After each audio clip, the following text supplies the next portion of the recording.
Hello, and welcome to another episode of Malone Bailey's official podcast, Everybody Counts.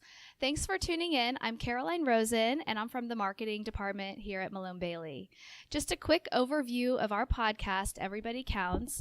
It features various perspectives on a variety of topics. So whether it's the latest SEC or FASB update, or topics related to practice management, firm culture, and much more, Everybody Counts explores trends and hot topics that affect us and those in our business. We invite you to tune in to hear from partners and staff alike. The conversation is versatile and everybody's input counts. I'm delighted to be joined today by Steven Vertucci, one of our audit partners, who's going to discuss a FASB accounting standards update pertaining to consolidation and interest held through related parties that are under common control. Welcome, Steven. Thank you, Caroline. I'm happy to be here to talk about the ASU 2016-17. Okay, well, Steven, thanks for being here. And before we jump into the topic, why don't you tell us a little bit about your background? I'm a partner here at Malone Bailey. I've been with the firm going on about 18 years. And for most of that 18 years, I've been working with public companies. All right, well, great. So I know that you deliver training on the regular here at Malone Bailey, so you are a great person to have on our podcast. Why don't you tell us a little bit about this ASU and why FASB has decided to issue a change?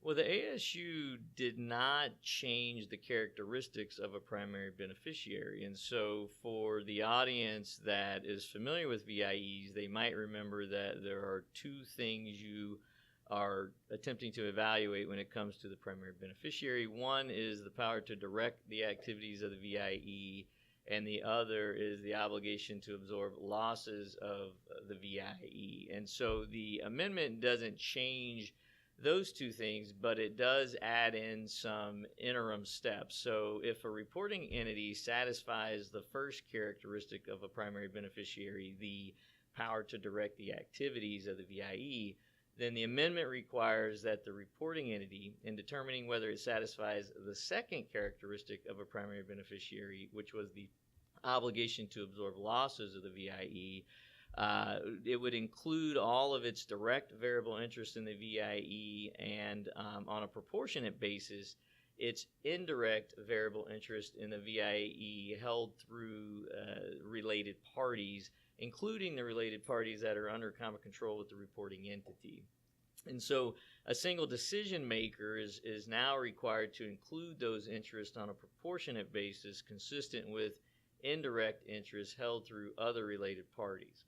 And if after performing that assessment, a reporting entity that is the single decision maker of a variable interest entity concludes that it does not have the characteristics of the primary beneficiary, then the amendments continue to require that the reporting entity evaluate whether it and one or more of its related parties under common control as a group have those characteristics of a primary beneficiary. If the single decision maker and its related parties that are under common control as a group have those characteristics of a primary beneficiary, then the party within the related party group that is most closely associated with the VIE is in fact the primary beneficiary. Okay, well, that's quite a bit of information. And just so that our listeners know, they can go to our website to find a detailed explanation of this ASU, as well as a link to a FASB document that details this ASU as well. So be sure to go to our website, www.malonebailey.com. And that's a good point, because the VIE literature, as anybody who's ever dealt with it knows, is very complex. And what I said was very much a mouthful, and this type of information is going to be best digested through, I think, reading the update as well as listening to the podcast. Great. Okay, so why is this update considered an improvement? Well, the objective of the amendment was to improve GAAP, because there are situations where you have common control and a single decision maker focuses on the economics to which it is generally exposed when determining whether it is the primary beneficiary of the VIE before potentially evaluating which party is most closely associated with the VIE. So the The overall objective was to really look at the economics and make sure that the substance was being considered and not just the form. Okay. All right. And so who's affected by the amendments in this update? Basically, anybody that has a VIE and is currently subject to 810 or is evaluating an entity as to whether it might be subject to 810 is going to need to consider whether this would impact them. Okay. And so it's important to keep in mind that this amendment is actually already in effect for public companies, and for private companies will go into effect in 2018. So before we wrap up, Steven, where can companies find more information about this update? Well, our website at malonebailey.com does have a resource section with information on this ASU as well as other topics we think that are relevant to public companies. And the ASU is authored by FASB, so FASB is a great place as well to go check out more information. Okay, thanks. So last question before we wrap up. This is really the fun part of our conversation. I'm going to throw two ideas your way. This is for our this or that section, and you tell me what your preference is. So, Guns N' Roses or Poison? Definitely Guns N' Roses. Nobody even knows who Poison is anymore.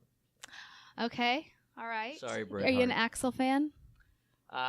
Don't know that I'm an Axl fan, but nobody knows who Bret Hart is anymore. So. Except for Steven Vertucci. I didn't know who he was. Chocolate or vanilla? Always chocolate. If you're going to indulge, make it worth it. All right. And East Coast or West Coast? South. Got to be Southern. Neither coast for us. All right. Well, thanks so much for the helpful information today, Steven. Hopefully our listeners have a better understanding of how this accounting standards update affects them. And again, be sure to check out our website for more information about this update and so many others. Thanks so much for tuning in, and we'll see you again next time.